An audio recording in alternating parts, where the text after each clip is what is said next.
Do you ever just eat a whole bag of popcorn as you sit down to watch a movie? Skinny people tell me that that's called passive eating. Let me just say, that is absolutely not possible when it comes to Sri Lankan cuisine. Sri Lankan food is bold, it is loud, it is in your face, and it demands your attention. And honestly, we need to talk about it, like, right now. My name is Josh, and I'm a digital nomad who lives in a different country every single month. Join me on a culinary journey across the nation of Sri Lanka as I share 4 deeply underrated Sri Lankan dishes that you absolutely have to try.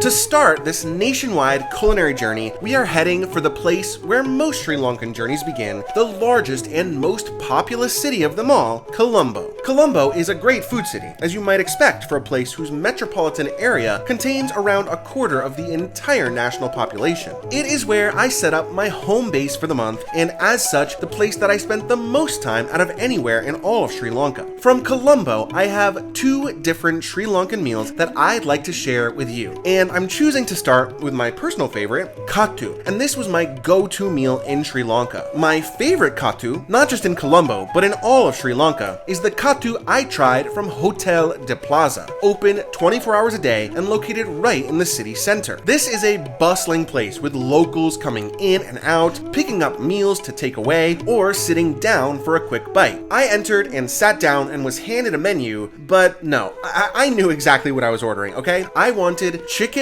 cheese Kottu, and an iced Milo. Dinner of champions. Kottu is a pretty straightforward dish. It's basically chopped up roti, which is a type of local bread, along with egg, onions, chilies, and a ton of spices. And in this case, cheese. You usually can also choose to get some type of meat involved. My go-to is chicken, which is what I ordered here. Really, Kottu is like eating a fantastic sandwich, just super chopped up into 1,000 pieces. I love this. You're gonna hear me talk about Kottu a couple more times throughout this Sri Lanka series, as I had the chance to try several variations from all around the country. And considering that you can get a huge bowl of this for just a couple of dollars, if you visit for yourself, I highly recommend making some time to try it at least once. As much as I love Kottu, and I really do, it's not the only popular street food that I had the chance to try in Colombo.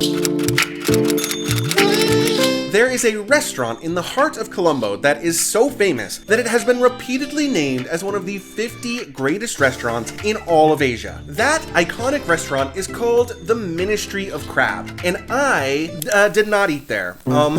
Sorry. Well, I'm sure it's delicious. It's a bit out of my price range. However, I did eat at the restaurant literally right next door. It's called Ceylon Curry Club, and it's probably one of the better mid to high range Sri Lankan restaurants you'll find in the whole city. For my starter, I ordered this really fancy looking and quite delicious sweet potato roti with jackfruit puree. And you can tell just by how this looks that this place is classy. This is a super interesting combination of flavors, and jackfruit, you'll quickly notice, is a very important ingredient within Sri Lankan cuisine. Altogether, this was delicious, but I'm going to put the jackfruit talk on hold for now. More on that in the next chapter. What I really want to talk about from Ceylon Curry Club are these. These things are called hoppers, and if you're thinking that they look kind of like pancakes in the shape of bowls, then yeah, you're pretty much right. Often you'll find these available as street food for a super affordable price, but here they do them in an elevated sort of way. Literally, they're literally elevated off the table. This selection of hoppers came with a variety of different ingredients sort of placed in the middle of the bowl, including prawn, chicken, egg, and coconut milk, and then also one that is just plain.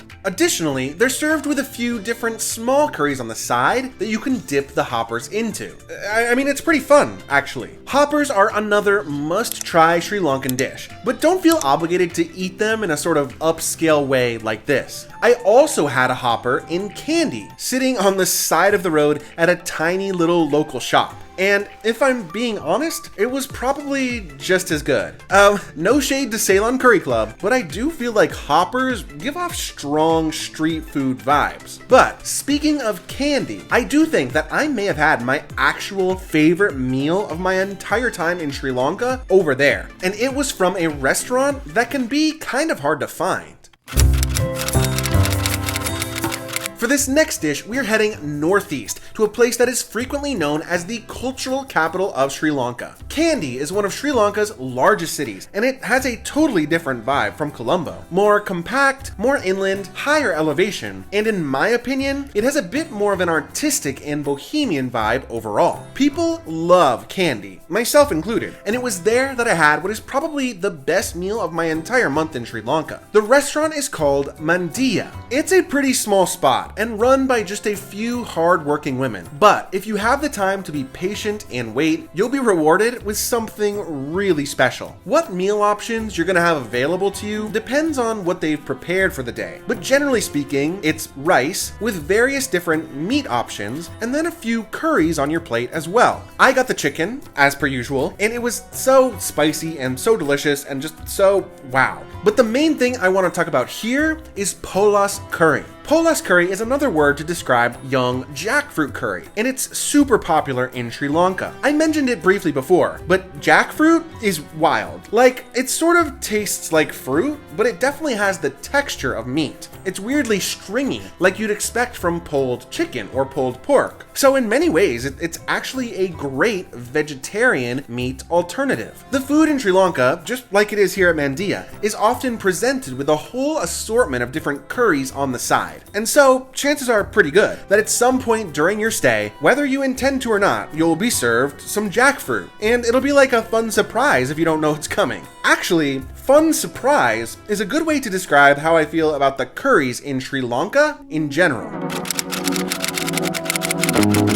I feel like curries just broadly represent Sri Lanka well. They are vibrant, they're loud, they're bold, they're fun, and they're super varied. And I ate different forms of curries in every city that I visited. I had some incredible curry in the gorgeous beach town of Marissa, hand prepared by the lovely owners of my homestay. I had a couple curry masterworks in Ella, the super trendy mountain town in the center of the country. Iconic, delicious, loved it. And if you want to hear more about my adventures in these cities, I will have dedicated video links down in the description below as soon as they're available, so be sure to subscribe so you don't miss them. But the curry that I want to talk about here is from Galle, which is maybe one of the cutest and most tourist-friendly spots in the whole country. It's a fort town situated along the southern coast, an easy train ride away from the capital city of Colombo. And what I found here wasn't actually just one curry, it was 10. These sorts of restaurants are so endearing, and I found them all over the country. Basically, they're family-owned spots that just do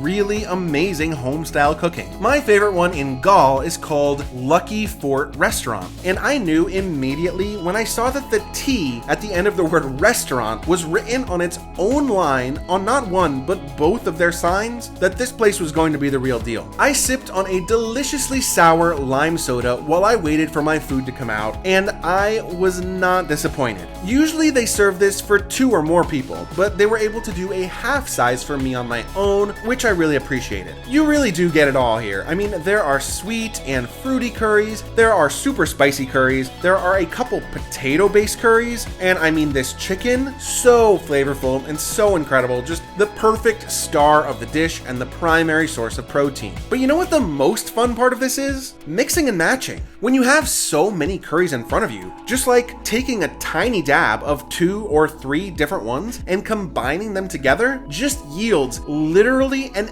endless set of flavor options, okay? Iconic. The food in Sri Lanka across the board is iconic. I really enjoyed it a lot. It's somehow both loud and in your face, and also quietly underrated all at the same time. In many ways, that's how I feel about Sri Lanka in general. India gets most of the attention in South Asia, but Sri Lanka is quietly becoming not only one of the best food destinations in the world, but also one of the best tourist destinations, period.